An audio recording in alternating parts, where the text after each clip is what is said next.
ಬಳ್ಳಾರಿ ಕಥೆ ಬೆಳಗಾವಿ ಕಥೆಯನ್ನ ಹೇಳಿದ್ವಿ. ಬೆಂಗಳೂರಿನಲ್ಲೂ ಕೂಡ ಬಾಬಾ ಸಿಲಿಕಾನ್ ಸಿಟಿ ಎಲ್ಲಾ ಸೌಲಭ್ಯಗಳಿರುವಂಥದ್ದು.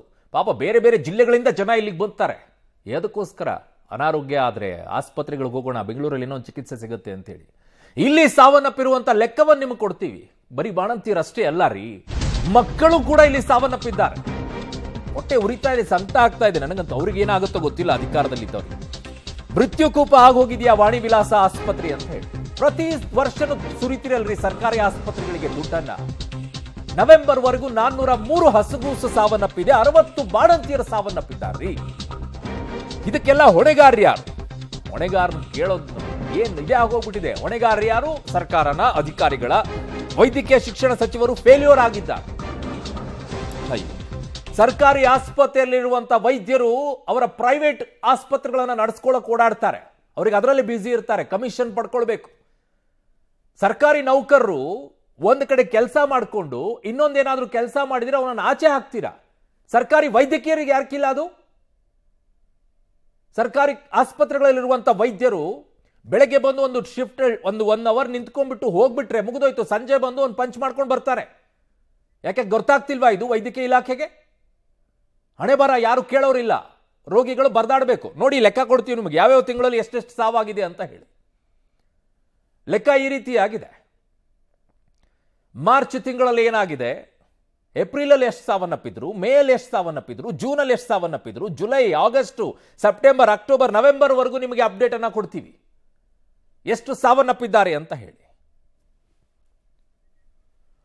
ನೋಡಿ, ಮಾರ್ಚ್ ತಿಂಗಳಲ್ಲಿ ಮಕ್ಕಳು 54 ಸಾವನ್ನಪ್ತಾರೆ. ಯಾರು ಕೇಳಿಸ್ಕೊಳ್ತಾರೆ? ಯಾರಿಗೂ ಇಲ್ಲ. ಕುರ್ಚಿ ಮೇಲೆ ಕೆಲವ್ರಿಗೆ ಕಣ್ಣು, ಕೆಲವ್ರಿಗೆ ಇನ್ನೇನು ಆಗಿರುವಂತ ವಿವಾದವನ್ನ ಸರಿಪಡಿಸೋ ಲೆಕ್ಕ. ಬಾಣಂತಿಯರು 10 ಜನ. ಏಪ್ರಿಲ್ ನಲ್ಲಿ ಮಕ್ಕಳು 52 ಜನ, ಬಾಣಂತಿಯರು 5 ಜನ ಸಾವನ್ನಪ್ತಾರೆ. ಮೇ ತಿಂಗಳಲ್ಲಿ 38 ಮಕ್ಕಳು ಸಾವನ್ನಪ್ತಾವೆ, 6 ತಾಯಂದಿರು ಸಾವನ್ನಪ್ತಾರೆ.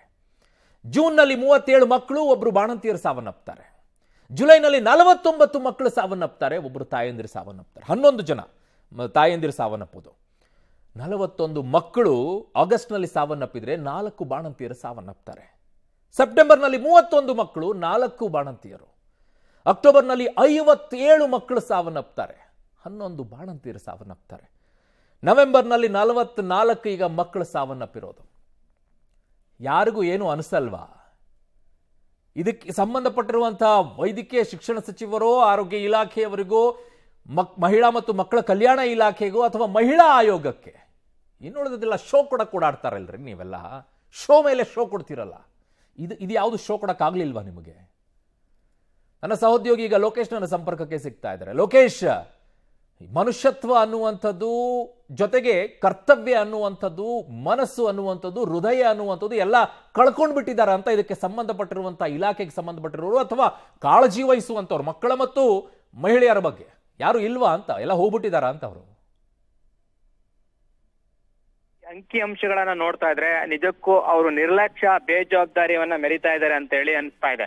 ಕಳೆದ 1 ವರ್ಷದಿಂದನೂ ಕೂಡ ವೈದ್ಯಕೀಯ ಶಿಕ್ಷಣ ಇಲಾಖೆ ವ್ಯಾಪ್ತಿಯ ಹೆರಿಗೆ ಆಸ್ಪತ್ರೆಗಳಲ್ಲಿ ಮಕ್ಕಳು ಮತ್ತೆ ಬಾಣಂತಿಯರ ಸಾವು ಆಗ್ತಾ ಇರುವಂತದ್ದು. ಅದರಲ್ಲಿ ರಾಜ್ಯದ ಅತಿ ದೊಡ್ಡ ಆಸ್ಪತ್ರೆ ಅನಿಸ್ಕೊಂಡಂತ ವಾಣಿ ವಿಲಾಸ ಆಸ್ಪತ್ರೆಯಲ್ಲೇನೆ 403 ಮಕ್ಕಳು ಸಾವನ್ನಪ್ತಾರೆ, ಜೊತೆಗೆ 60 ಬಾಣಂತಿ ತಾಯಂದಿರು ಸಾವನ್ನಪ್ತಾರೆ ಅಂತಂದ್ರೆ ವೈದ್ಯರು ಏನ್ ಮಾಡ್ತಾ ಇದಾರೆ? ಸುಸಜ್ಜಿತ ಆಸ್ಪತ್ರೆ ಇದೆ, ಟೆಕ್ನಾಲಜಿ ಇದೆ, ಎಲ್ಲಾ ರೀತಿಯ ವೈದ್ಯಕೀಯ ಉಪಕರಣಗಳಿವೆ ಅಂತ ಹೇಳ್ತಾರೆ. ಆದ್ರೆ ಈ ರೀತಿ ಸಾವನ್ನಪ್ತಾ ಇರುವಂತದ್ದು ನಿರ್ಲಕ್ಷ್ಯ ತೋರ್ತಾ ಇದಾರೆ ಅಂತೇಳಿ ಇಲ್ಲಿ ಗೊತ್ತಾಗ್ತಾ ಹೋಗ್ತಾ ಇದೆ. ಅವ್ರು ಹೇಳೋದು ನಮ್ದೇನು ತಪ್ಪಿಲ್ಲ, ಅವರು ನಿಧಾನ ತಡವಾಗಿ ಆಸ್ಪತ್ರೆಗೆ ಬರ್ತಾ ಇದಾರೆ, ಬೇರೆ ಆಸ್ಪತ್ರೆಯಿಂದ ರೆಫರ್ ಆಗದೆ ತಡ ಆಗಿದೆ, ಜೊತೆಗೆ ಅವಧಿಗೂ ಮುಂಚಿತವಾಗಿ ಡೆಲಿವರಿ ಆಗ್ತಾ ಇರೋದು ಪ್ರಮುಖ ಕಾರಣ ಆಗ್ತಾ ಇದೆ, ಮಕ್ಕಳ ಗಾತ್ರ ಕಡಿಮೆ ಇರುವಂತದ್ದು ಕಾರಣ ಆಗ್ತಾ ಇದೆ. ಈ ಕಾರಣದಿಂದಾಗಿ ಸಾವನ್ನಪ್ತಾ ಇದಾರೆ. ವೈದ್ಯರ ನಿರ್ಲಕ್ಷ್ಯ ಎಲ್ಲ, ವೈದ್ಯರು ಟ್ರೀಟ್ಮೆಂಟ್ ಅನ್ನು ಕೊಡ್ತಾ ಇದೀವಿ ಅಂತ ಹೇಳ್ತಾರೆ. ಒಮ್ಮೆ ಸಾವಾದಾಗ ಅದರಿಂದ ಎಚ್ಚೆತ್ಕೊಂಡು ಆಗ್ತಕ್ಕಂತ ತಪ್ಪೆಲ್ಲ ಆಗ್ತಾ ಇದೆ, ಅದನ್ನ ಸರಿಪಡಿಸ್ಕೊಂಡು ಟ್ರೀಟ್ಮೆಂಟ್ ಅನ್ನು ಕೊಡಬೇಕಾಗುತ್ತೆ. ಅದನ್ನು ಕೂಡ ಮಾಡಿಲ್ಲ. ಆದ್ರೆ ವಾಣಿ ವಿಲಾಸ ಆಸ್ಪತ್ರೆಯಲ್ಲಿ ಆಗಿರುವಂತ ಈ ಸಾವುಗಳನ್ನ ನೋಡ್ತಾ ಹೋಗ್ತಾ ಇದ್ರೆ ನಿಜಕ್ಕೂ ಕಣ್ಣೀರು ಬರುತ್ತೆ. ಆಗ್ತಾನೆ ಹುಟ್ಟಿದಂತ ಮಗು ಇನ್ನು ತಂದೆ ತಾಯಿ ಮುಖವನ್ನು ಕೂಡ ನೋಡಿರಲ್ಲ. ಅವರು ತುಂಬಾ ಕನಸುಗಳನ್ನ ಕಟ್ಕೊಂಡಿರ್ತಾರೆ, ಮಗು ಆಯ್ತು ಅಂತ. ಆದ್ರೆ ಒಂದು ದಿನ ಬದುಕಿತು, ತದನಂತರ ಮರುದಿನ ಸಾವನ್ನಪ್ಪುದ. ಈ ರೀತಿಯಾಗಿ ಸಾವನ್ನಪ್ಪುವಂತ ಸಂಖ್ಯೆ ಜಾಸ್ತಿ ಆಗ್ತಾ ಹೋಗ್ತಾ ಇದೆ. ಪ್ರತಿ ವರ್ಷನೂ ಕೂಡ ಈ ರೀತಿ ಸಾವು ಆಗ್ತಾ ಇದೆ ಅಂತಂದ್ರೆ ನಿಯಂತ್ರಣ ಮಾಡುವಲ್ಲಿ ಇಲಾಖೆಗಳು, ಸಚಿವರು ಯಾಕೆ ವಿಫಲ ಆಗ್ತಾ ಇದ್ದಾರೆ ಅನ್ನುವಂತ ಪ್ರಶ್ನೆ ಮುಟ್ತಾ ಹೋಗುತ್ತೆ. ಇದು ಬರೀ ವಾಣಿವಿಲಾಸ ಆಸ್ಪತ್ರೆ ಒಂದರಲ್ಲೇ ಇಷ್ಟೊಂದು ಸಾವಾಗ್ತಾ ಅಂತಂದ್ರೆ ಜಿಲ್ಲಾಸ್ಪತ್ರೆಗಳಲ್ಲಿ, ತಾಲೂಕು ಹೆರಿಗೆ ಆಸ್ಪತ್ರೆಗಳಲ್ಲಿ ಎಷ್ಟು ಸಾವಾಗ್ತಾ ಇದೆ ಅನ್ನೋದನ್ನ ಅರಿಬೇಕಾಗತ್ತೆ. ಅದ್ರ ಬಗ್ಗೆ ಅರಿತು ಈ ರೀತಿ ಸಾವಾಗದೇ ಇರೋದನ್ನ ತಡಿಬೇಕು. ಅರುಣ್. ಓಕೆ ಲೋಕೇಶ್, ನಿಮ್ಮೆಲ್ಲ ಮಾಹಿತಿಗೆ ಧನ್ಯವಾದಗಳು.